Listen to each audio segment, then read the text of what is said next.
de jóvenes se encuentran, se conocen, desarrollan una amistad y luego van viendo que esa amistad va creciendo, se van dando cuenta que tienen varias cosas en común, hasta que de pronto deciden unir sus vidas porque no pueden más estar separados.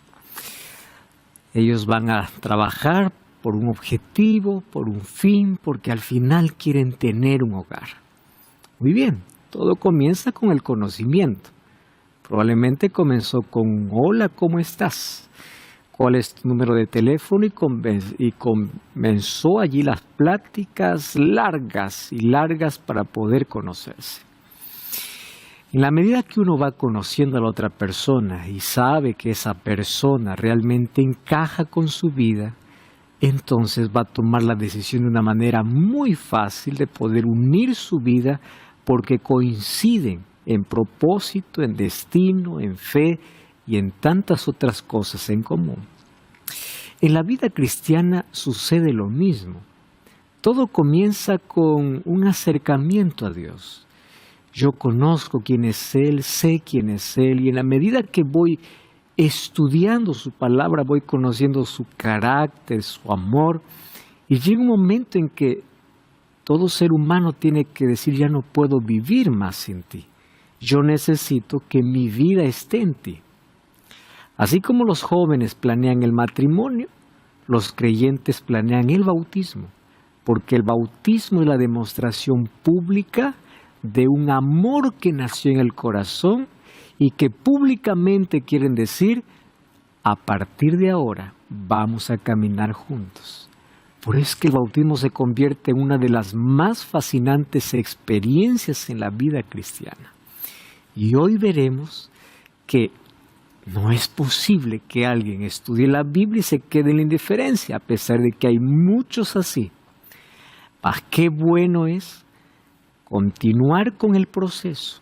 Mientras más conozco de Jesús, más me entrego a Él. Pero todo tiene un comienzo, y ese comienzo inicia en las aguas. Bienvenido a este nuevo capítulo de Biblia Fácil. Es el último capítulo de esta serie, de esta temporada. Hoy veremos la última historia y vamos a ver de qué manera esta trae lecciones especiales para nuestra vida. Un grande abrazo para ti, Dios te bendiga y Dios pueda darte salud, Dios pueda darte bienestar, pero Dios pueda darte perdón y salvación. Y que juntos hoy tomemos una decisión en favor de Dios y la eternidad. Dios te bendiga. Bienvenidos amigos a nuestro último estudio de esta temporada. Ha sido un lindo camino que juntos hemos transitado. Paso a paso hemos dado a través de diversas historias de la Biblia y eventos proféticos que tienen que llevarnos a una decisión urgente. Hoy vamos a ver cómo es que culmina nuestro conocimiento a través de una decisión que necesitamos tomar por Jesús. Vamos a orar antes de abrir la Biblia. Oramos. Querido Dios, te damos gracias una vez más porque hoy estamos listos para oír tu palabra. Que tu voz pueda escucharse en cada corazón y que hoy podamos dar una respuesta afirmativa ante el llamado que tú nos haces. Pedimos tu dirección, tu Santo Espíritu, en el nombre de Jesús. Amén. Amén. Muy bien, nuestro estudio de hoy, nuestro tema de hoy tiene que ver también con una historia. Esta historia se titula El río de vida. En el Antiguo Testamento encontramos una fascinante historia registrada en el libro de Segunda de Reyes, capítulo 5. Es la historia de uno de los generales más famosos. Obviamente que él no pertenecía al pueblo de Israel, pertenecía al pueblo enemigo. Y van a ver ustedes aquí la gracia. Dios no es que solamente hacía un favor y milagro a su pueblo, porque la salvación era para todos y la misión del pueblo era dar a conocer a ese Dios misericordioso. Segunda de Reyes, capítulo 5, me habla de un general de renombre, poderoso, rico, pero leproso. La lepra era una de las enfermedades más temibles, porque era como estar condenado a una muerte lenta. A tal punto que cuando pasaban los años, la gente caía a los pedazos, su carne. Muchos de ellos andaban sin pedazos de dedos, de rostro, la carne caía. Era una muerte triste porque estaba condenado a morir en la soledad. Ustedes saben que lo que más destruye al ser humano no es ni siquiera la enfermedad, sino la soledad. Cuando una persona era declarada leprosa, y eso parecía apenas como una mancha blanca, suficiente, y se expandía por todo el cuerpo. Cuando era ya diagnosticada como leprosa, la persona tenía que salir de su casa para no volver nunca más. Nunca más. Era excluido de la casa, del pueblo, de la sociedad y de todo contacto con cualquier ser humano. Nunca más puede recibir un abrazo, nunca más puede pasar en familia, nunca más puede asistir a una reunión porque la lepra era contagiosa.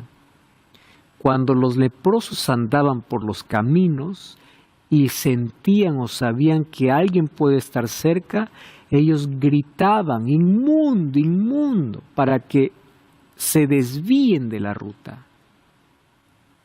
Esta gente comía de las migajas que las personas tiraban.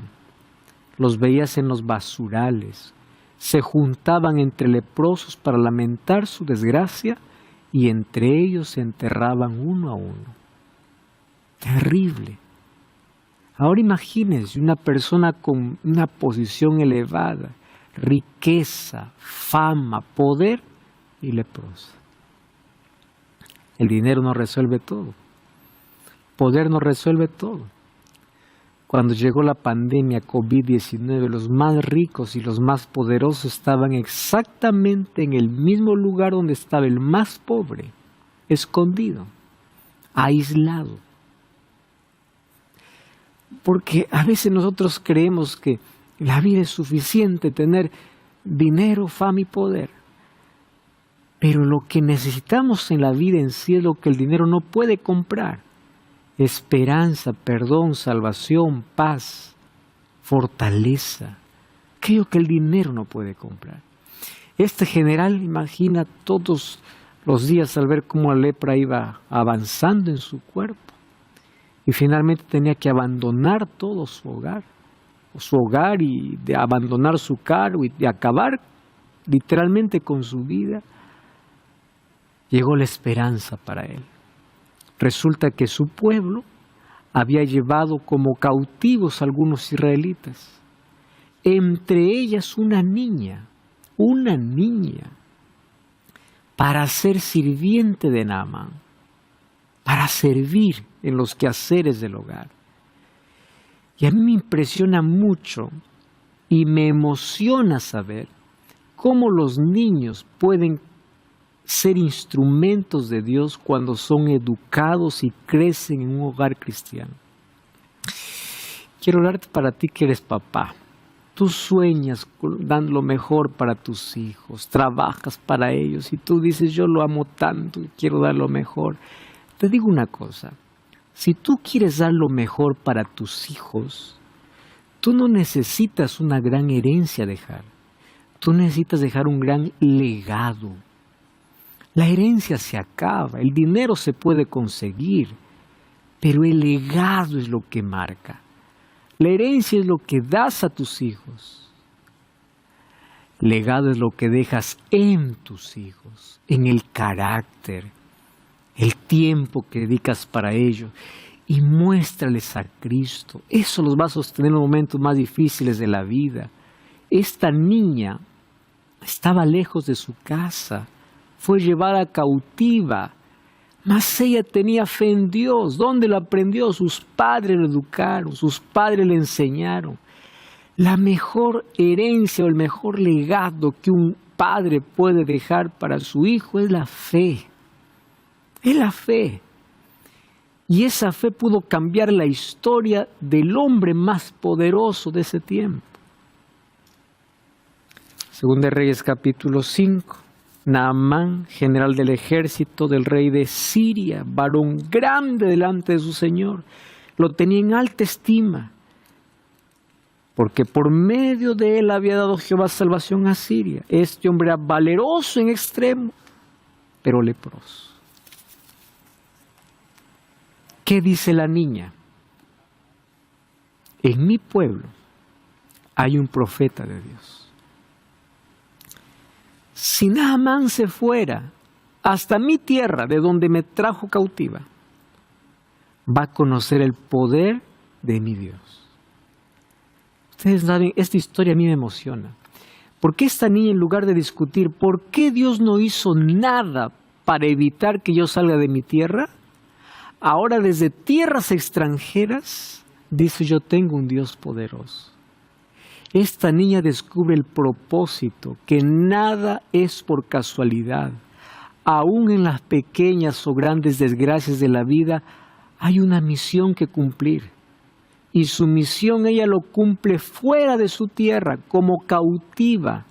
Ella no tiene los privilegios, no tiene lo que otras personas podrían tener como grandes privilegios.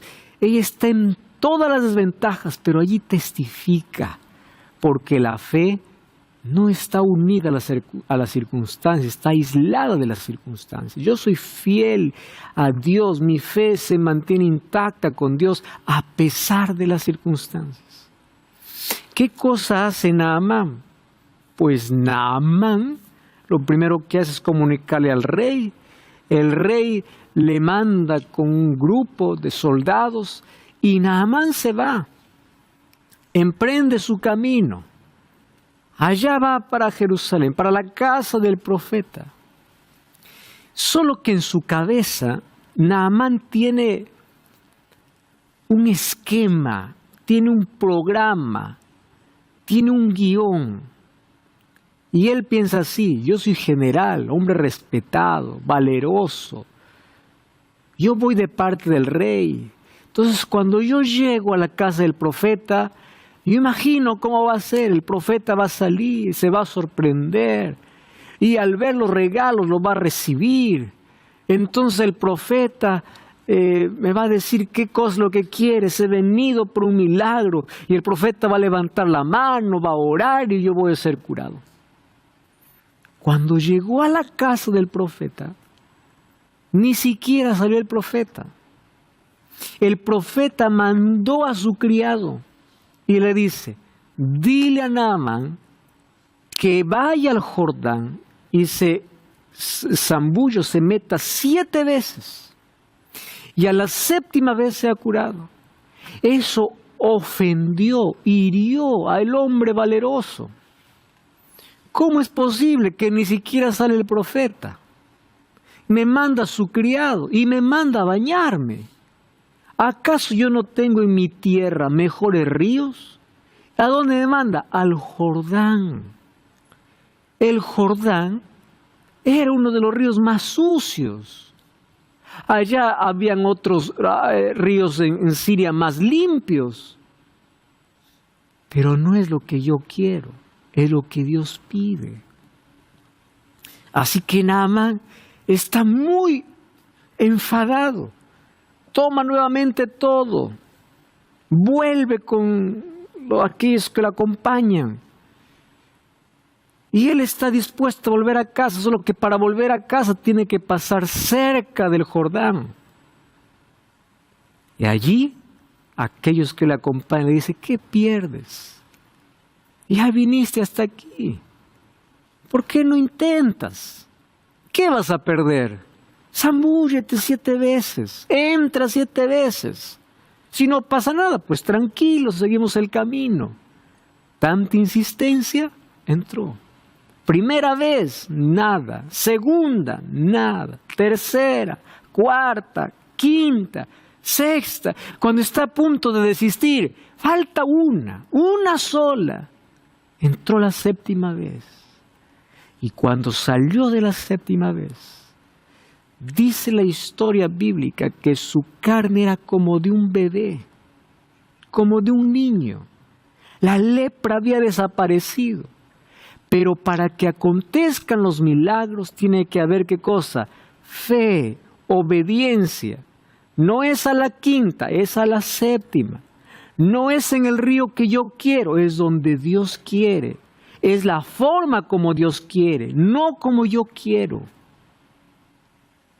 Y en ese Jordán, donde Naamán entró 7 veces y salió limpio, en ese mismo Jordán, Jesús entró para ser bautizado.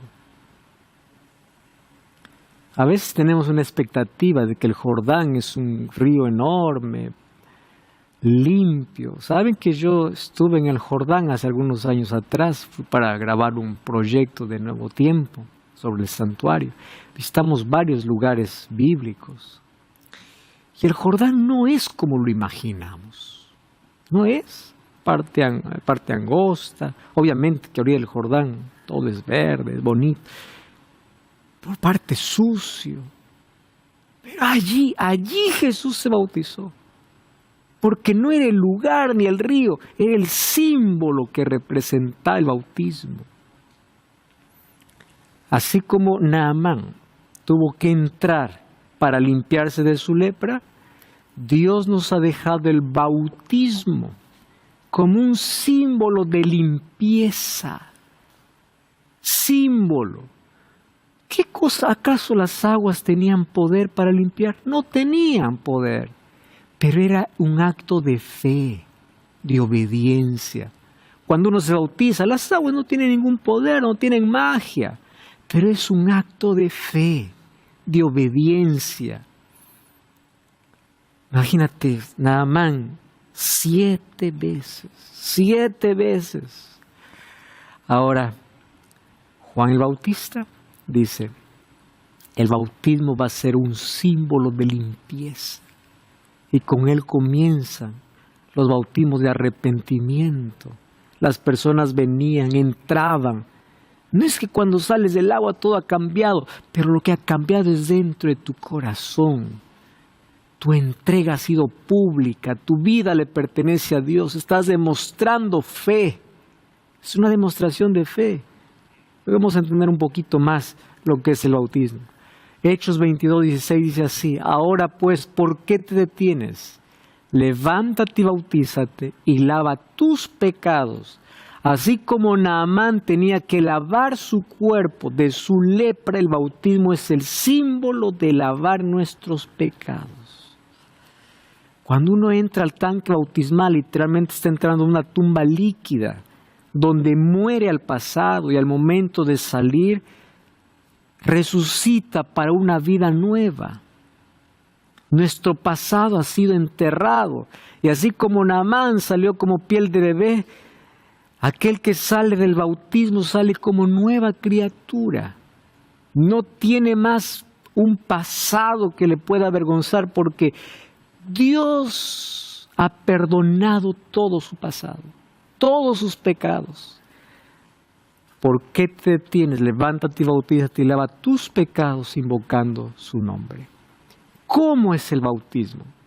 No es como yo quiero, no es a mi manera, es como Dios enseña. Juan 3:1 y versículos 5 y 6 dicen, en aquellos días vino Juan el Bautista predicando en el desierto de Judea. Salía él Jerusalén y toda Judea y toda la provincia de alrededor del Jordán, y eran bautizados por él en el Jordán, confesando sus pecados. 2 detalles. Número 1, la gente buscaba el bautismo. Porque el bautismo tiene que ser un paso natural. Es como cuando un bebé está en el vientre. Hay un proceso, 9 meses para la formación de todos sus tejidos, sus órganos, sus huesos, su sistema. Pero llega el 9º mes, el bebé tiene que nacer. Tiene que nacer porque está preparado para el nacimiento. Antes no, pero llega el tiempo, tiene que nacer. Es parte del proceso. No, un bebé no puede decir, no, yo aquí quiero quedarme toda la vida, afuera es muy peligroso. Aquí estoy tranquilo, aquí estoy bien. No, 9 meses es hora de nacer. ¿Por qué estoy diciendo eso? Porque el bautismo es un nacimiento. Entonces la persona cuando ya conoce de Jesús tiene que nacer y tiene que buscar el nacimiento. Pero hay personas que dicen, no, yo no quiero nacer, está bien ahí. Es como cuando un bebé dijera, yo no quiero salir porque ya es peligroso. El nacimiento tiene que ser parte del proceso de nuestro conocimiento. La gente iba a él. ¿Cómo era bautizado? En el Jordán, en el agua. Y ellos lo hacían confesando sus pecados. Colosenses 2:12 me enseña cómo debe ser el bautismo. Dice así, sepultados con él en el bautismo. Un bautismo no es que te coloque un poquito de agua en la cabeza por aspersión o por infusión. Bautismo es por inmersión. Bautismo viene de la palabra baptizo, que significa sumergir, entrar. Entonces cuando alguien dice, yo fui bautizado, ¿cómo fuiste bautizado? Una agüita en mi cabeza, eso fue todo lo que hizo. Eso no es bautismo. Porque incluso bautismo, la palabra significa sumergir, entrar. Viene el apóstol Pablo a Colosenses y dice, somos sepultados con él en el bautismo. Todos nos entramos completamente al agua, sepultados con él en el bautismo, en el cual fuisteis también resucitados en él mediante la fe, en el poder de Dios que le levantó de los muertos. Marcos 1, 9 y 10. En aquellos días Jesús vino de Nazaret de Galilea para ser bautizado por Juan en el Jordán. Luego cuando subía del agua, vio abrirse los cielos y al Espíritu como paloma que descendía sobre él. Mira lo que me enseña Jesús. Viene a ser bautizado en agua. Ahora, Jesús dice que subió del agua. Para subir del agua, primero hay que entrar al agua. Entonces el bautismo verdadero es un bautismo por inmersión. Hechos capítulo 8 me cuenta otra historia fascinante. Vamos a abrir el texto bíblico. Hechos capítulo 8. Un día el Espíritu de Dios le dice a Felipe, anda para el lugar que yo te voy a mostrar, a Gaza, levántate y ve al sur. Del versículo 26. El ángel del Señor habló a Felipe diciendo, levántate y ve al sur, por el camino que desciende de Jerusalén a Gaza, el cual es desierto. Él se levantó y se fue. Y sucedió que un etíope, eunuco, funcionario de Candace, reina de los etíopes, el cual estaba sobre todos sus tesoros, había venido a Jerusalén para adorar. Volvía sentado en su carro, leyendo al profeta Isaías. Y el Espíritu dijo a Felipe, acércate y júntate a ese carro. Acudiendo Felipe, le oyó que leía al profeta Isaías y dijo, ¿pero entiendes lo que lees? Él dijo, ¿cómo podré si alguno no me enseña?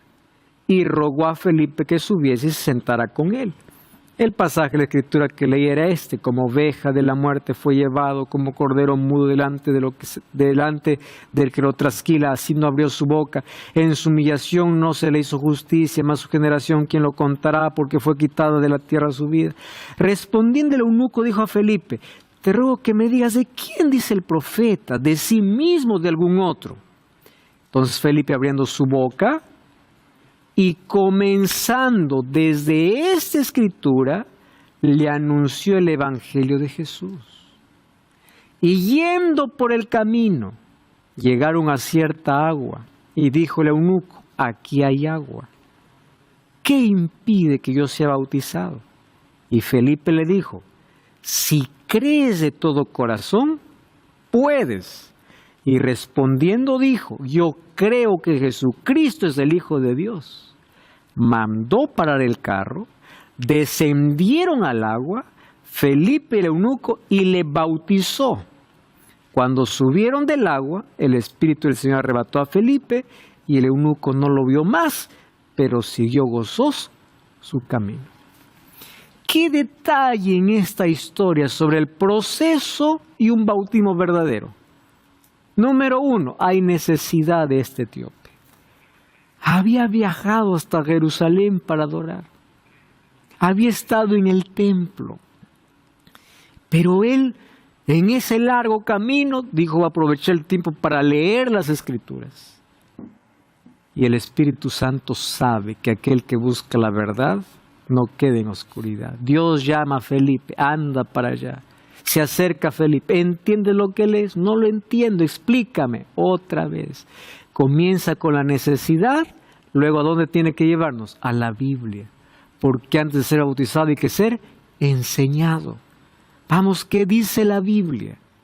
¿Qué cosa es lo que Dios quiere de mí? ¿Quién es Jesús? Cuando le mostró a Jesús, fue el eunuco que pidió: aquí hay agua. ¿Hay alguna cosa que impida para ser bautizado? ¿Tú crees en Jesús? Yo creo. Otra vez, descendieron al agua, entraron al agua, y Felipe y el eunuco subieron del agua. Es decir, fue bautizado por inmersión. Felipe desapareció, pero el eunuco continuó su camino con gozo. Todo el proceso de un bautismo, la forma, el símbolo del bautismo y en qué momento es el bautismo. Eso encontramos aquí en esta historia. Mandó para el carro, descendieron ambos al agua, Felipe y el eunuco cuando le bautizó, y le bautizó. Cuando subieron del agua, el Espíritu del Señor arrebató a Felipe, y el eunuco nunca lo vio más, pero siguió su camino con alegría. El bautismo en la Biblia siempre tiene la característica de ser por inmersión. La persona tiene que ser sumergida.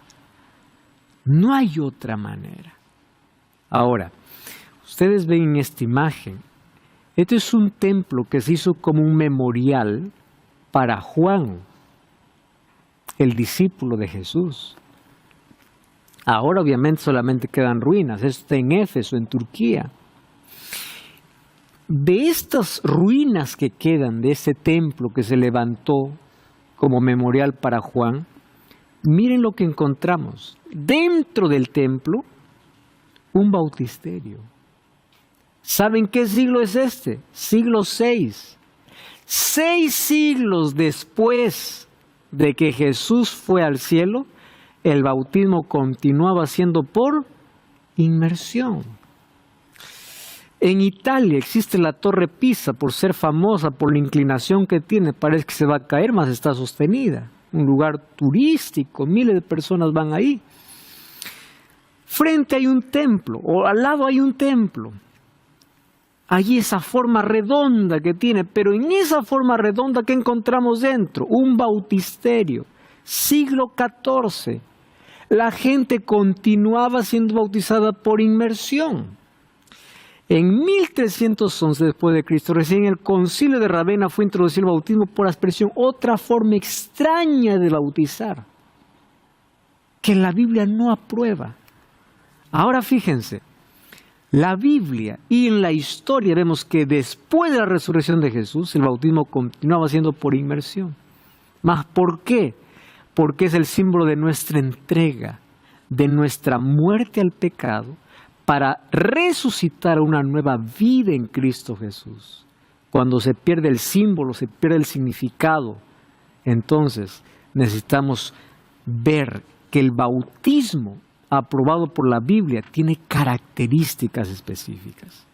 Vamos a una breve pausa, no cambies el canal, relacionado con el arrepentimiento y el perdón de los pecados.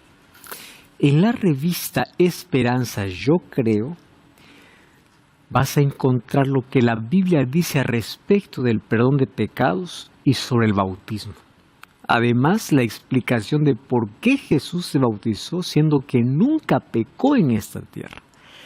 Puedes solicitar esta revista a nuestro número de WhatsApp. Puedes enviar un mensaje de texto a este número de WhatsApp, más 5512 98 100 14 60. Toma ahora mismo tu celular y envíanos ese mensaje. Quiero, solicito la revista Yo Creo, y te estaremos haciendo llegar en formato digital o en formato físico. Solo tienes que solicitarlo. Te recuerdo el número más 5512 98 100 14 60. Es totalmente gratis, así que aprovecha este momento para hacer el pedido. Vamos a continuar entonces con nuestro estudio. La pregunta es, ¿en qué momento fue cambiado el bautismo para otra manera extraña que la Biblia no menciona? Ustedes saben que siempre hay gente sincera que busca y escarba para encontrar la verdad y el origen de todas las cosas. Este es uno de los mejores libros que tenemos para poder explicar sobre la historia del bautismo. Fue escrito por el profesor Hendrik Stander y el profesor Johannes Flau. Este libro, El bautismo en la iglesia primitiva, habla sobre un análisis histórico de la práctica del bautismo en los primeros 4 siglos. ¿Qué cosa hicieron? Estos dos profesores son especialistas en patrística, en ver los orígenes de la iglesia, reconocidos en el área. Hicieron un estudio académico, más de 100 artículos académicos han escrito ellos. Ahora, en este libro ellos presentaron un análisis de la historia del bautismo basándose en un cuidadoso estudio de las fuentes primarias. Ellos fueron objetivos y honestos al dar información. ¿Y por qué resaltamos estas características? Porque aun cuando ellos pertenezcan a una iglesia que no practique el bautismo por inmersión, ellos fueron honestos al dar esta información. El bautismo infantil era una práctica desconocida en los 2 primeros siglos. Se desarrolló gradualmente, siglo III, y luego durante la última parte del siglo IV en Europa y en Asia. Y se fue introduciendo de manera gradual, hasta que vimos que el año 1311 o 13 ya de manera oficial ingresó. Pero vino de manera gradual. O sea, ni los discípulos ni nadie más bautizaban niños, y todos los bautismos también era un bautismo por inmersión. ¿Cómo aparece la extraña costumbre de bautizar bebés? En la historia nosotros encontramos a un hombre llamado Agustín, de San Agustín, y otro llamado Cipriano. Ellos colocaron una base teológica que luego va a ser desarrollado por otros, pero es a través de ellos que se introduce por lo menos una base. ¿Y cuál es la base teológica? Esta base fue usada en la Edad Media, que fue enseñada por Cipriano y Agustín, obviamente que vieron mucho antes. Ellos enseñaban que el bautismo quita la mancha de pecado original. Por eso es que los niños, los bebés, deben ser bautizados al nacer. Los niños nacen en este mundo tanto con la culpa del pecado de Adán como la tendencia por el pecado. ¿Qué cosa es lo que ellos decían? Entonces, a todo niño que nazca hay que bautizarlo, porque como todavía no ha cometido sus pecados, ya está limpio de la culpa. Y esto es algo ilógico. Nosotros no estamos llevando la culpa de Adán, nosotros llevamos nuestra propia culpa, nuestra propia naturaleza pecaminosa.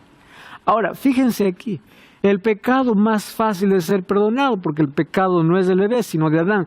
Así se remueve del alma la mancha del pecado original. Pero esto fue una excusa para poder llevar a un cristianismo por herencia y no por decisión. Entonces las personas crecían y pensaban así: bueno, Yo ya fui bautizado, yo ya tengo religión. Yo ya no necesito volver a bautizarme porque mis padres me bautizaron. Entonces, la religión era un asunto de herencia familiar y no de decisión personal. Sí. Pastor, mi pregunta es, ¿uno puede ser salvo sin bautizarse? Claro, porque el bautismo es un símbolo. La salvación es Cristo. El ladrón en la cruz no fue bautizado. Él aceptó la gracia de Cristo. Pero presta atención. Jesús colocó como un paso indispensable como parte del proceso de aceptación. Habrán personas que no tendrán tiempo para tomar esa decisión. Si aceptaron a Jesús, Jesús los salva. Pero habrán personas que habrán perdido todas las oportunidades que Dios les ha dado y ellos por su rebeldía no quisieron ser bautizados. Eso es otra cosa. ¿Correcto? Ahora, el bautismo es símbolo. Y la salvación no es por el bautismo. La salvación es por Cristo. Pero nuevamente volvemos. Aquel que ama a Cristo quiere unir su vida a Él. Y es por eso que es un paso indispensable en la experiencia de la salvación. ¿Correcto? Después vamos a ver un poquito más a detalle esto.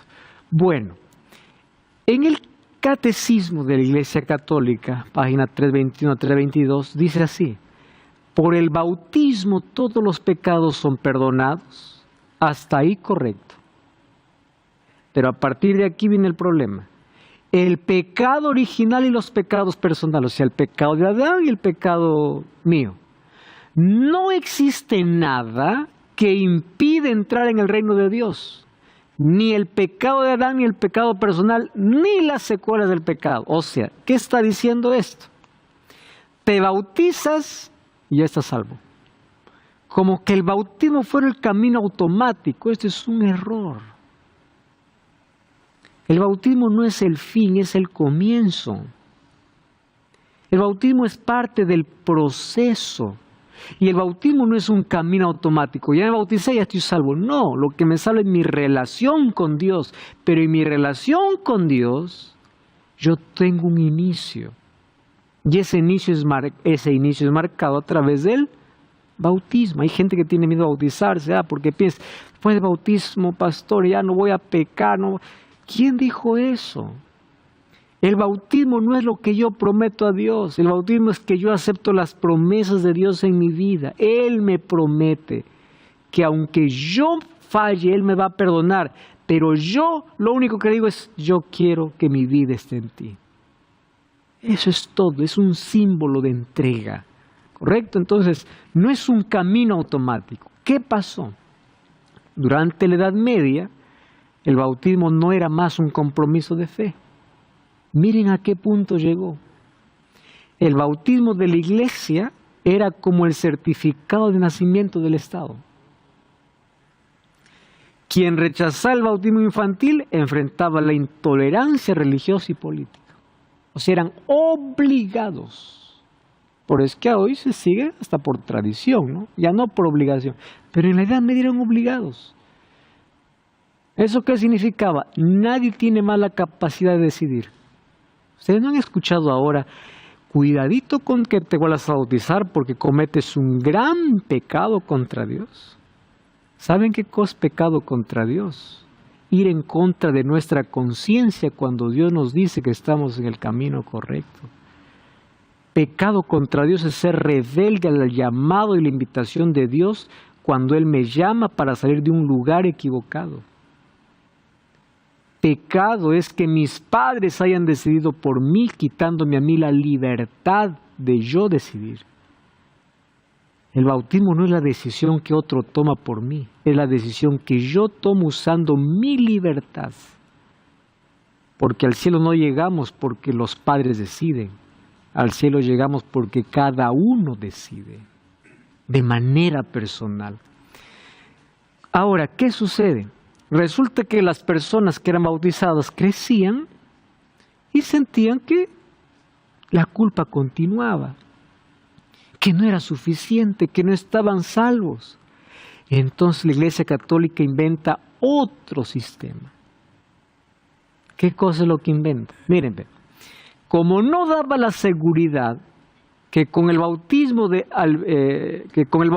pecado de Adán y sus pecados habían sido quitados, la Iglesia Católica, para dar garantía de que realmente están salvos, inventó los auxilios de salvación. Entonces, mire, yo me fui bautizado de niño, pero la verdad yo estoy perdido. Ah, entonces está bien, está bien. Vamos a darte auxilios de salvación. ¿Cuáles son los auxilios de salvación?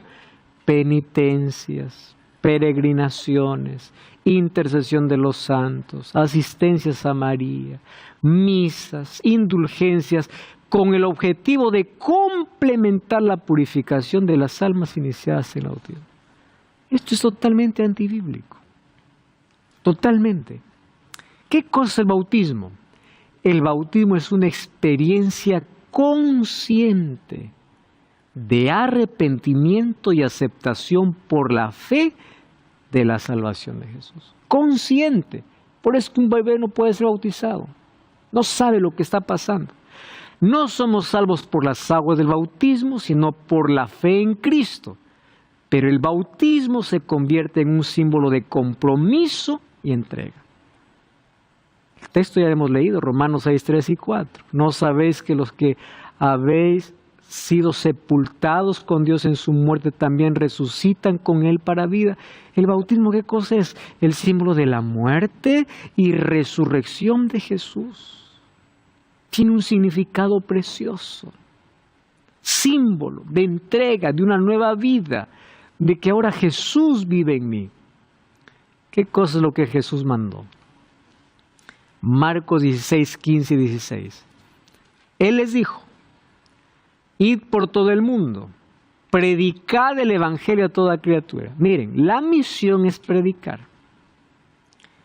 No significa que todos van a creer, pero aquí viene lo importante. El que creyere y fuere bautizado será salvo. Mas el que no creyere, solo que aquí no dice y fuere bautizado. Porque la salvación viene ¿por qué? Por creer. Es un acto de fe. Pero nadie puede decir yo creo en Dios, pero no me entrego a Él. Eso es una incoherencia. Yo creo en Dios, entrégate a Él. No, entonces no crees, pues, no crees. Porque el que cree como resultado va a pedir ser bautizado. Y el que no cree siempre va a negar el bautismo. Entonces el bautismo es consecuencia de una fe correcta. ¿Correcto? Por eso, el que cree y fue bautizado será salvo, mas el que no cree será condenado. La condenación no es por no ser bautizado, es por no creer. ¿Correcto? Solo que aquel que cree es bautizado. Es la consecuencia. ¿Qué cosa es el bautismo? Una muestra de fe, un compromiso con Cristo, señal externa del cambio interno. Yo me entrego a Dios en secreto, claro, en secreto Dios obra en mí.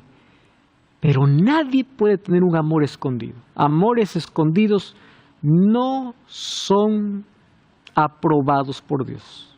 El amor es público, el amor verdadero. Hijo, ¿me amas? Te amo. Publica, pues.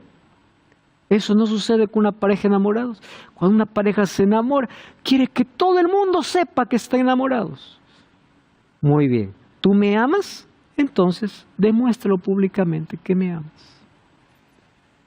El compromiso fue en silencio, en secreto, pero la demostración fue pública. Los muchachos cuando se declaran en secreto, pero el matrimonio es público. Fructuoso. Pastor, una pregunta. En el nombre de quién se debe bautizar? A mí me hicieron una pregunta también, ¿no? Vamos en el nombre del Padre y del Hijo y del Espíritu Santo, como dice la Biblia. Y ahora me dijeron que ya no se debe bautizar en el nombre del Padre, sino en el nombre de Jesús. Ok. Entonces, esa duda tengo yo. Ok. Sería bien que... Gracias por la pregunta. Vamos a ver qué cosa es lo que dice Jesús. ¿Está bien? Ahí respondemos a tu pregunta. Termino aquí. El bautismo es el reconocimiento público de que aceptamos la gracia divina, es la respuesta inteligente de una persona libre. Fructuoso. Aquí está la respuesta. Mateo 28, 19, cuando Jesús da la misión a los discípulos, le dice así: por tanto, id y haced discípulos a todas las naciones, bautizándolos en el nombre del Padre, del Hijo y del Espíritu Santo. Muy bien. Pero pastor, Pedro dice en el nombre de Jesús. En el Nuevo Testamento encontramos que solo en el nombre de Jesús. Muy bien, les voy a explicar aquí el asunto. Cuando la predicación se dio, desde el Pentecostés en adelante, la mayoría de ellos que se convertían al cristianismo eran judíos. ¿Correcto? ¿Qué necesitaba el judío para pasar al cristianismo? No era creer en Dios, porque creía en Dios.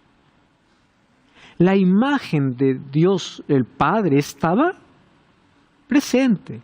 El Espíritu Santo estaba presente. Lo que necesitaban aceptar era ¿quién? A Jesús. ¿Por qué hoy los judíos no se convierten al cristianismo? Porque rechazan ¿a quién?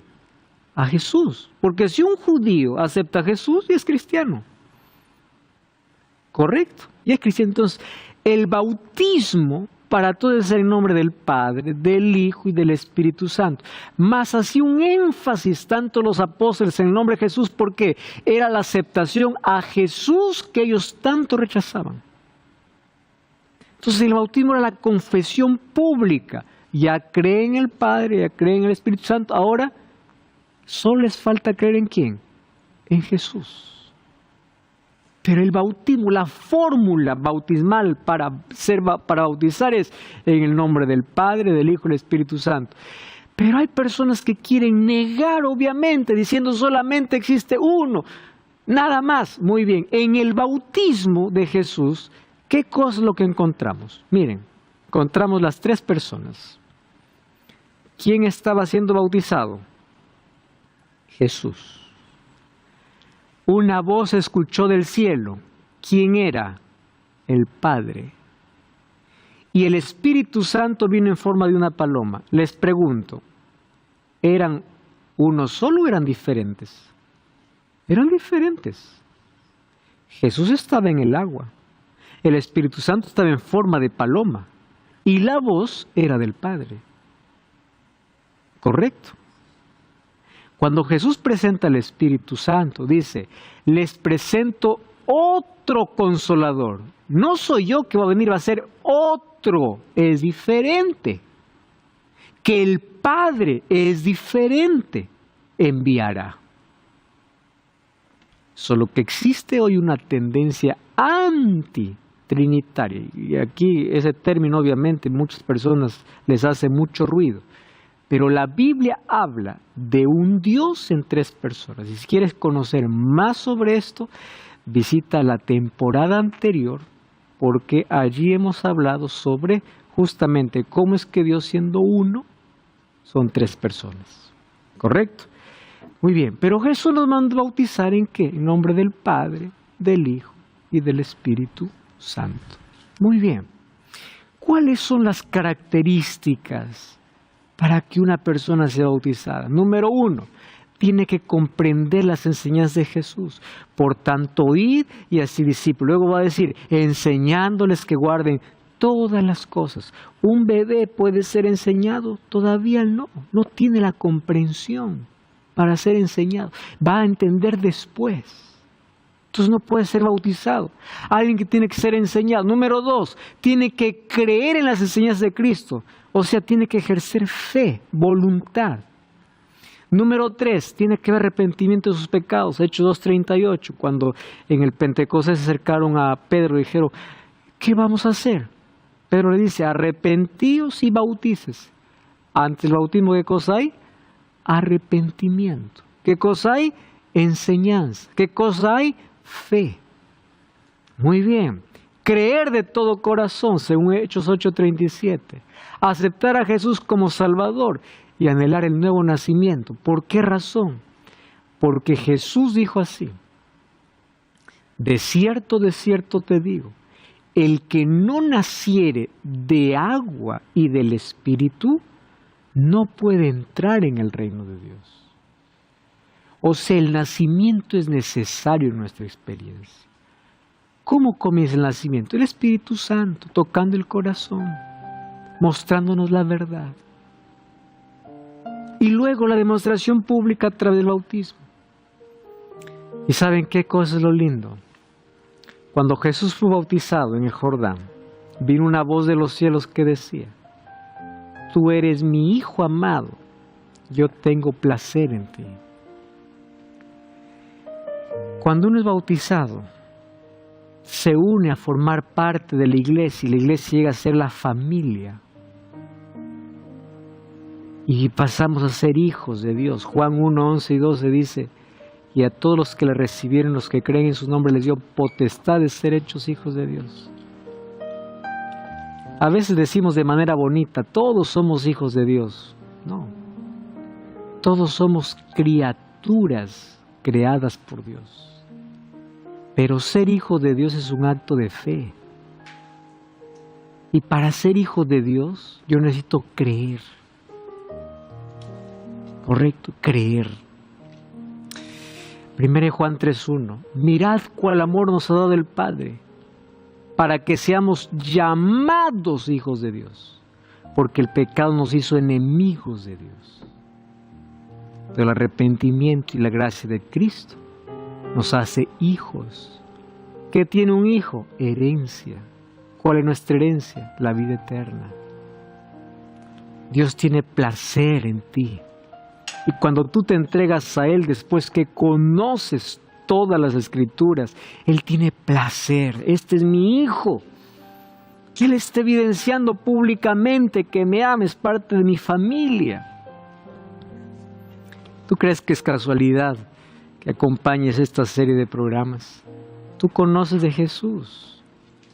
Tú ya sabes cuál es el paso que tienes que tomar. Y voy a hablar para gente que ya está acompañando varias temporadas y sigue la indecisión. ¿Qué te falta? ¿Tengo miedo? Es normal. Pero dé el paso de fe. Dios te va a ayudar, Dios te va a sostener. ¿Cuál es tu excusa? No tienes que cambiar de vida para ir a Jesús. Tienes que ir a Jesús como estás. Él te cambia, Él te transforma. Hoy puedes tomar ese paso de fe. Hoy puedes tener la experiencia de ser bautizado para ser una nueva criatura. Y el Espíritu Santo está hablando a tu corazón. Lo primero que tienes que dejar antes de ir a Jesús no es tu vicio, no es tu vida pasada, son tus excusas, tus obstáculos. Entrégate, ríndete y comienza una nueva vida con Él. Ahora pues, ¿por qué te detienes? Hechos 22:16. Es la invitación que Jesús te hace. ¿Por qué te detienes?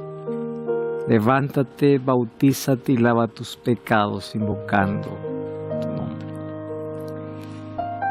Pastor, a mí me bautizaron de niño. ¿Es válido? No lo es. Porque el bautismo es un acto consciente. Ahora tienes la capacidad de decidir. Ahora.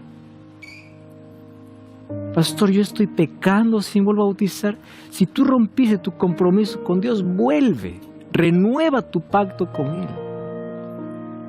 El bautismo es un símbolo de entrega. Por favor, no postergues más. Mañana puede ser tarde. Hoy puede vivir esa linda experiencia. Yo voy a estar orando por ti. Vamos a orar, querido Dios. Al otro lado de esta pantalla hay más de una persona que está tomando la decisión de entregarse a ti. Ayúdale para que en su lucha pueda ser vencedor y que tu Santo Espíritu pueda ayudarle a dar ese gran paso de fe. Dales tu bendición en el nombre de Jesús. Amén. Que Dios te bendiga. Gracias por acompañarme en esta temporada. Busca una iglesia adventista el séptimo día. Estaremos con brazos abiertos para recibirte. Queremos seguir estudiando contigo. Y si tú ya tomaste la decisión, anda para allá y dile, yo ya me decidí, he venido para ser bautizado. Y allí serás bien recibido, bienvenido. Si Dios los permite, nos encontramos en la próxima temporada. Hasta la próxima.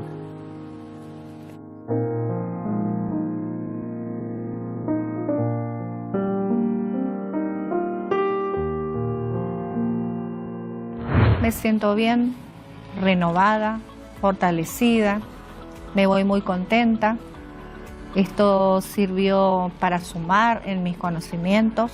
Ahora me voy con la maleta llena, bastante conocimiento, gracias al programa, a la invitación. Es algo para mí muy lindo, es una gran bendición estar aquí. Bien, yo me siento feliz, ¿no? Primera vez así grabando, ¿no? Yo me voy feliz de acá porque mis dudas fueron aclaradas respecto a estos temas, profecías, Dios, las promesas que Él tiene para nosotros, la preparación que tenemos que tener para cuando Jesús venga. Yo me siento bien agradecida. Gracias por permitirme estar en este programa.